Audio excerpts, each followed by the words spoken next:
Hey mga brods, ito na nga ang San Miguel Beermen ay kukunin. Ito pong 7'5", yes, na si Liu Xuanxing. Yes, alam din naman natin ng SMB ay busy ngayon sa semifinal series ng bakbakan nila against Barangay Nebra San Miguel. Pero alam nyo ba mga ka-brods na ito pong SMB ay syempre hindi rin naman nila papalagpasin yung pagkuha ng mga imports habang ngayon, habang maaga pa ay kukunin na nila ito pong si Liu Xuanxing.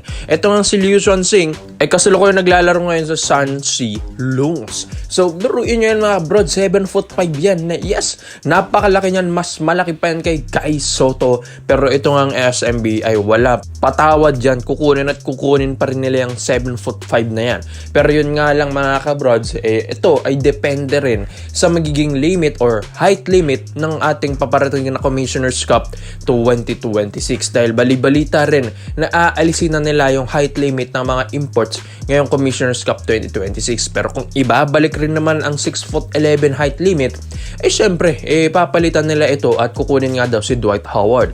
Pero ito nga pong si SMB kasi ay ready na rin kapag wala ng height limit ang ating Commissioner's Cup 2026. Ito na nga ang kukunin nila na si Liu Xuanxing. So bakit big man na naman ang kukunin nila? So syempre mga kabrods, kung ikaw ang SMB, ma-maximize mo na yung walang height limit. Kaya kumuha ka na ng mga 7-footer pataas dahil minsanan lang ito Yes, minsan lang mangyari ito sa Commissioner's Cup. Kaya nga ito pong si Liu Xuanxing ay better na makuha nila. Napakabata pa nito, 28 years old lang mga brods, prime na prime pa.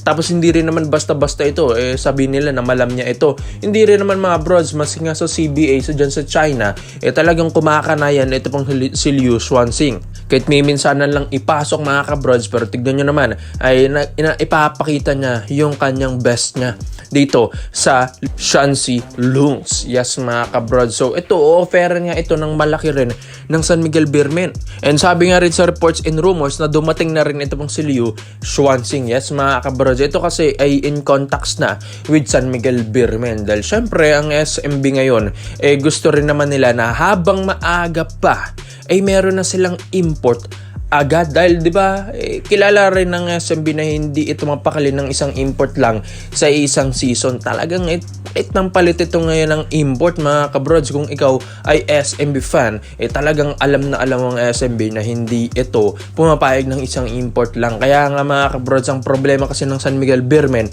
late na nila nakukuha yung import. Hindi na nabibuild yung chemistry, hindi na nabibuild yung play, and yun mga kabrods, kulang pa sa preparasyon. Kaya nga yan, halos lahat naman din ang mga kinukuha ng San Miguel Beermen na import ay hindi rin basta-basta. Halos lahat niya ng kinukuha nilang gagaling wala lang chemistry, kulang lang sa preparation.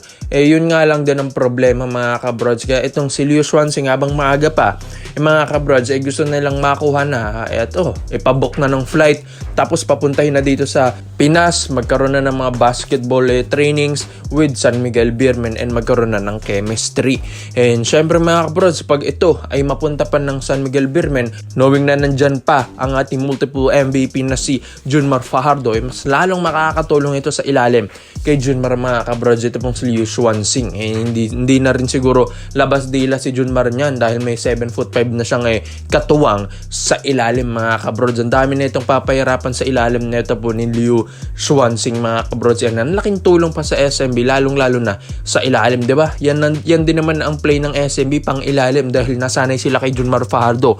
Kaya kayang-kaya na nilang i-maximize yung laki neto ni Liu Xuanxing. Kaya ikaw mga brods, tingin nyo ba, dapat bang makuha at i-push ito ng San Miguel Beermen na makuha yung 7'5" na si Liu Xuanxing? Komento mo lang po nyo dyan mga brods at isa natin yan. Dito naman po tayo sa kabilang balita naman natin mga brods. Ito nga, tropa ni Scottie Thompson na si Gab Dagangon, ang 6'2" point guard, veteran ng MPBL plus. Ito pong kanyang kapatid na si Justin Thompson, mga kabrods, na kapatid din ni PBA star Scottie Thompson. Ito nga i-recruit ng mga Ginebra management. So simulan muna natin. Ito pong kay Gab Dagangon mga kabrods. Ito kasi ay galing Altas rin, 32 years old. Naabutan rin niya si Scotty sa Perps mga kabrods. Tapos after nyan, puro MPBL team ng pinaglaruan nito from North Cotabato. At ito, kasulukay naglalaro sa Basilan Viva Port Masters mga kabrods. So bakit i-recruit ito ng Ginebra knowing na 32 years old na? Ito pong si Gab Dagangon.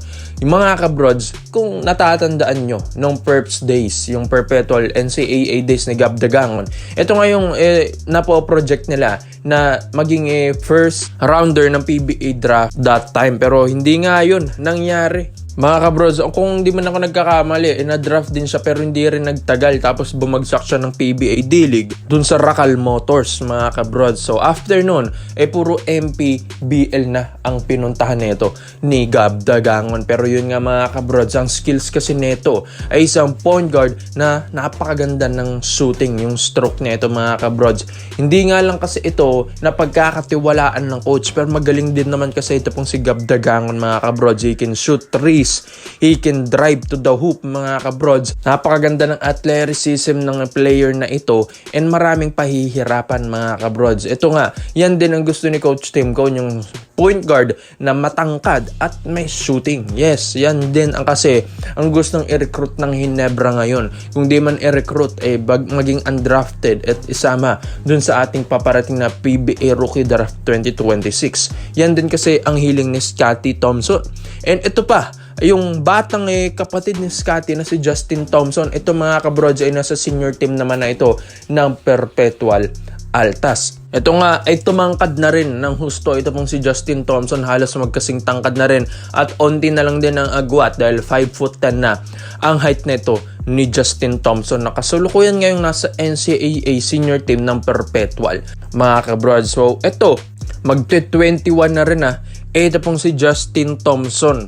Yes mga kabrods. So ito ay pwede na ring ma-draft dito sa PBA. Dahil yes mga kabrods, kung di man ako nagkakamali, last year na rin niya sa Perpetual. Kung hindi man ito, magtatagal pa sa kanyang alma mater mga kabrods. So pwede nang ma-draft ng Ginebra sa ating paparating na Rookie Draft 2026 and pwede nang makapaglaro dito sa Barangay Ginebra San Miguel. Ito naman mga kabrods, napakaganda ng ball handling skills na ito ni Justin Thompson. Sabi nga nila, mas maganda nga daw ball handling skills nito kaysa sa kanyang kuya and napakabilis and shooter pa mga kabrods. Yes, mas maganda nga daw di hamak ang stroke nito kaysa nga daw sa kanyang kuya na si Scotty Thompson. Yes mga kabrods, may mga ilang clips tayo na naipapakita dyan na grabe rin ang mga stroke, grabe rin ang mga clutch na pinapakita nito ni Justin Thompson. So walang kakaba-kaba, parang kuya lang rin niya. Kaya ito, napakaganda kung ito yung madraft ng Ginebra dahil nandun na yung kuya niya May mag-guide na sa kanya, magkakaroon na agad ng chemistry dahil kung di naman ako nagkakamali, every training dati ni Scotty Thompson ay sinasama niya yan talaga. Ito pong si Justin Thompson nung bata pa, nung nandyan pa kasi ng Mark Tagiwa Yes mga kabrods, so doon pa lang magkakaroon na ng chemistry, may bonding na and di na mahirapan makipag-catch up dito kana Coach Tim Cone and sa play ng Barangay Ginebra San Miguel. So magandang plano ito ng Ginebra. Ito yung mga relatives ni Scotty Thompson at yung kanyang kapatid na ipupunta mo sa Barangay Ginebra San Miguel. Kaya komento mo lang ang opinion mo dito mga bros at iisa-isa natin yan. Salamat po sa panonood mga bros. This is Phil Basketball Trade Ups. Yun lang. I'm out.